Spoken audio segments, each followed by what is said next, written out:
not enough that the tomb is empty. It's not enough to proclaim Christ is risen. It's not enough to believe in the resurrection. At some point, we have to move past the event of the resurrection to experiencing the resurrection.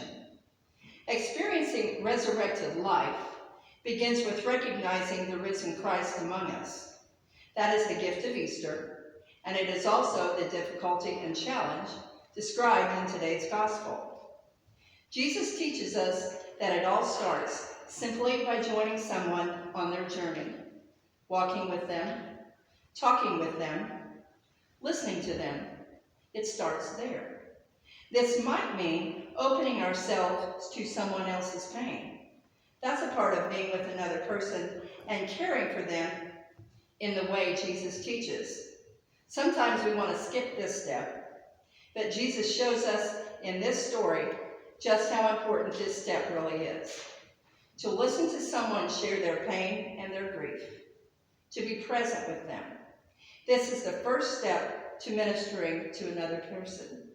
Before we ever share our faith, we listen, as Jesus did. Cleopas and his companion are telling the other disciples how Jesus appeared to them on the road to Emmaus when Jesus again shows up out of nowhere, interrupting their conversation. "Peace be with you," he says. They see him, they hear his voice, but they don't recognize him. They thought they were seeing a ghost. They know Jesus was crucified, died, and was buried. They know that dead men don't come back to life. This can only be a ghost, a spirit without a body. The tomb is open, but their minds are closed. They're unable to recognize the holiness that stands among them. They are continuing to live, think, and understand in the usual human categories. They have separated spirit and matter, divinity and humanity, heaven and earth. Whenever we make that separation, we close our minds. We deny ourselves the resurrected life for which Christ died, and we lose our sense of and ability to recognize holiness in the world, in one another, and in ourselves. With Jesus' resurrection, however, God shatters human categories of who God is, where God's life and energy are to be found, and how God works in this world. Resurrected life can never be comprehended, contained, or controlled by human thought or understanding. Jesus' resurrection compels us to step outside our usual human understandings of reality and enter into the divine reality. The new reality begins with touching and seeing, flesh and bones, hands and feet, and broiled fish. Jesus said to his disciples, "Look at my hands and my feet, and see that it is I myself. Touch me and see. For a ghost does not have flesh and bones, as you see that I have." Then he showed them his hands and his feet, and he ate a piece of broiled fish in their presence. Flesh and bones, hands and feet, and broiled fish are the things of creation, the natural order. Mary, a woman created by God, gave Jesus his flesh and bones and his hands and feet. She also gave him the stomach that would eat the fish that God created. The very same flesh and bones, the very same hands and feet appeared to Cleopas and his companion on the road to Emmaus and then vanished from their sight, and now shows up unannounced and unexpected in the midst of their conversation with others. The resurrected life of Christ, it seems, is revealed in and through the created order. It is not, however, bound by the created order. Rather, the resurrected body and life of Christ unite the visible and invisible, matter and spirit, humanity and divinity. On the one hand, Jesus has a real body. On the other hand, it is not subject to the natural laws of time and space. It's not one or the other, it's both. It is a new and different reality. The resurrected life of Christ reveals that all creation and every one of us are filled with God, holiness, divinity. Nothing can bind or supersede the grace that is given us through resurrection. Unconditional love, unconditional forgiveness, unconditional life. That is, I think, one of the most difficult things for us to see and believe and live into. It is, however, the divine reality into which we are invited. Not at some future time and place, but here and now. Christ, our God, longs and desires to open our minds to understand the Scriptures, to understand all that is written, spoken, and revealed about him in whatever form that happens and has happened. That's what Jesus did for the disciples, and that's what he does for us.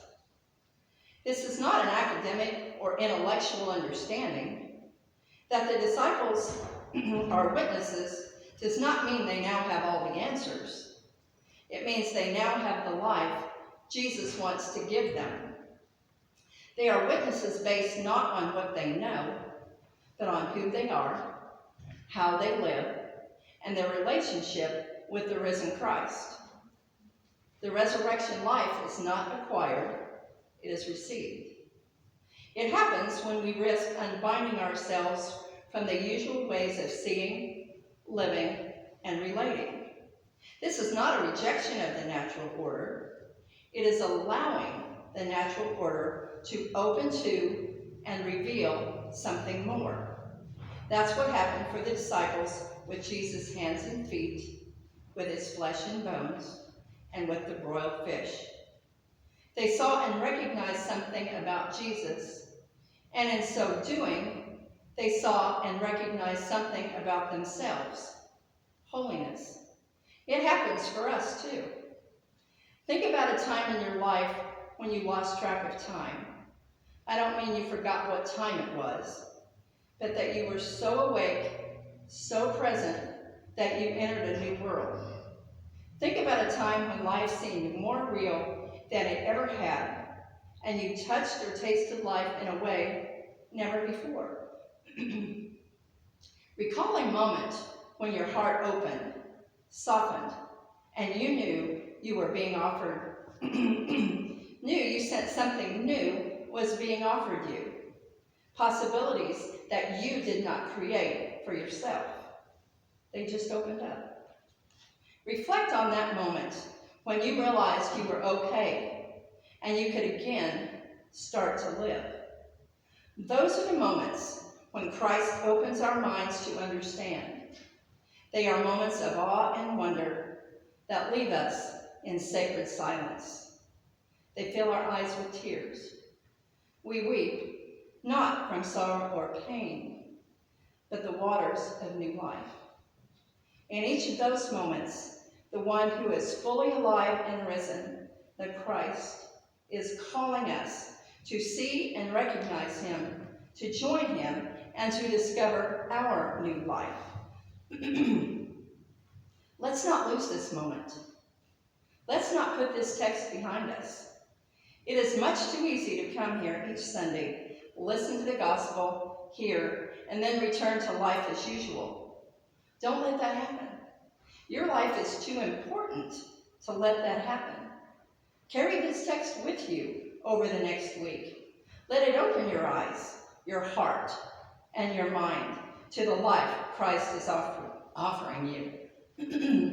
Let it be the voice of Christ opening your mind to understanding.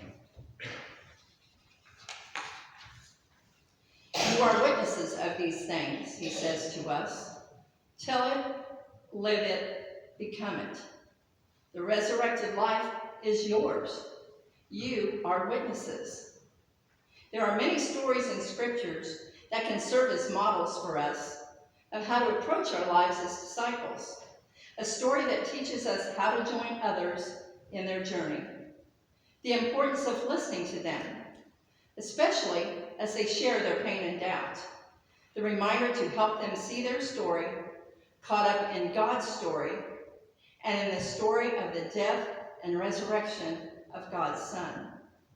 The significance of breaking bread with one another, of celebrating communion, and having our eyes open to the presence of Christ among us, and the urgent call to go and share our faith and our joy with the world.